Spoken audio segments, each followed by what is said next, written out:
Je m'appelle Ève Barlier. Je travaille comme, illustratrice et graphiste indépendante pour des musées et des instituts de recherche et puis également comme employée à la Ludwig Maximilian Universität à Munich, dans le département de géographie.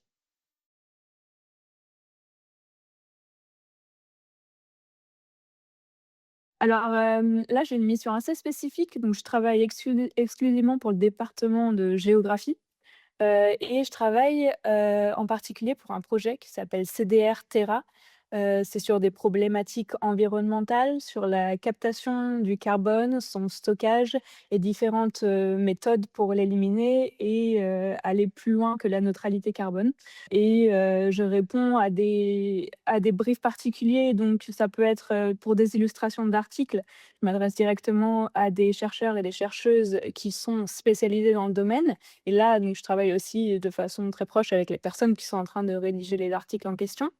Donc généralement, on s'adresse quand même à un public un peu spécialisé, à des, politiques, à des compagnies qui sont, impliquées, dans ces objectifs, de neutralité carbone et donc on s'adresse beaucoup à des ingénieurs, à des spécialistes, je dirais, mais pas seulement parce qu'on essaye aussi de montrer les actions qui sont pratiquées et qui sont développées, actuellement et on va développer aussi, la partie réseaux sociaux, donc qui sera plus grand public. Petite chose, on travaille aussi sur des brochures et des programmes, éducatifs, là, pour le coup, on s'adresse aussi à des scolaires, mais des scolaires plutôt au niveau lycée et au-delà.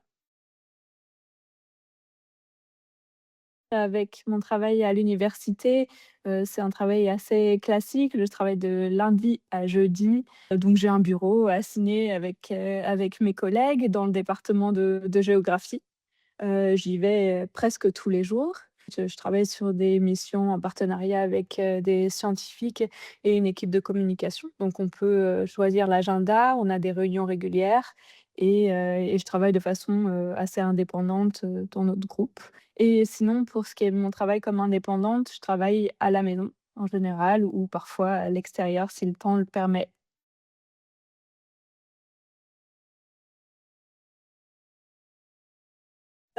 C'est difficile à dire, c'est un parcours un peu sinueux. Je dirais que mes premières opportunités professionnelles, je les ai trouvées grâce à des stages essentiellement. Donc, à la IR notamment, j'ai fait, c'était un Erasmus en stage à l'Institut d'astrophysique des Canaries. Donc là, ça m'a permis vraiment de développer mon réseau. J'ai donné quelques conférences sur le design graphique à ce moment-là et puis j'ai rencontré beaucoup, d'astrophysiciens, donc ça fait partie de mes premières grandes collaborations et d'ailleurs je travaille toujours avec eux à ce jour.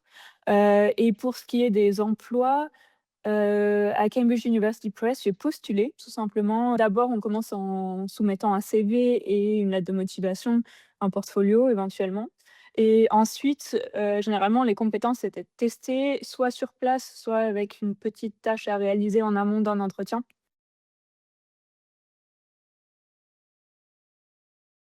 Avec mes collègues, je partage un petit peu le temps et j'essaye de progresser, aussi sur les termes techniques.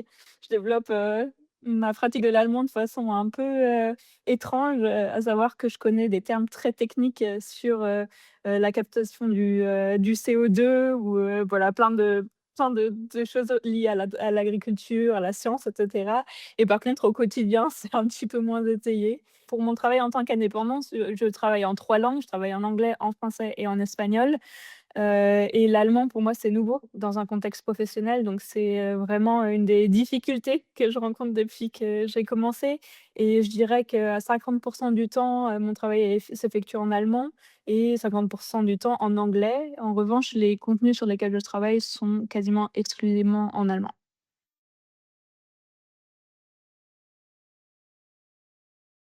Donc j'ai commencé par un diplôme des métiers d'art en illustration. À l'école Estienne. Ensuite, je me suis spécialisée en illustration scientifique, par un DSA et ensuite je suis arrivée en quatrième année à la IR en didactique visuelle Ce que j'ai aimé à l'école, en tout cas à la IR, c'est la possibilité d'expérimenter avec différentes techniques et malheureusement, j'ai étudié, pendant une partie, de la pandémie. Mais en tout cas, c'est quelque chose que j'aurais aimé développer avec, les ateliers de sérigraphie. J'avais très envie de faire de la gravure, donc c'est quelque chose que je conseillerais, d'utiliser, autant que possible et puis, c'était l'occasion aussi de tester, professionnellement mon activité et voir en parallèle si ça marchait. Voilà, avec mes premiers clients et d'avoir un peu un bouclier, des personnes à qui se référer pour construire son activité, que ce soit, d'un point de vue administratif ou, juste pour apprendre à gérer ses projets.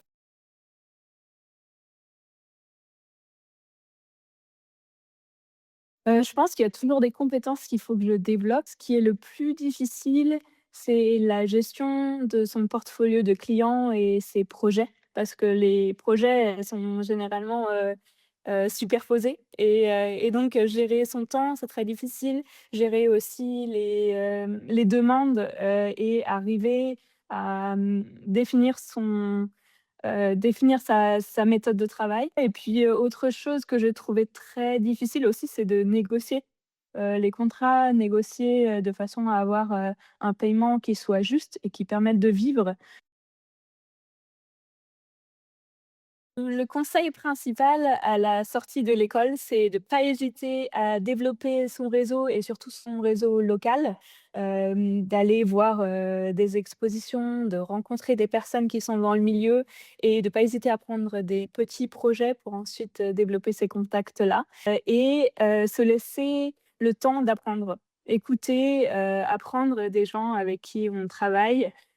Souvent, on est amené dans la communication scientifique à travailler avec, des experts qui ne sont pas les mêmes experts que ceux de notre domaine et ça apprend à la fois la modestie, mais je pense qu'il faut aussi comprendre qu'on est expert dans notre propre, domaine qui est l'illustration, qui est le design et qu'on a beaucoup à apporter. Donc c'est un échange, vraiment, créer des synergies qui sont intéressantes, je trouve et ça permet, de développer son activité, et de pas forcément tout prévoir, ce qui va arriver dans les années suivantes.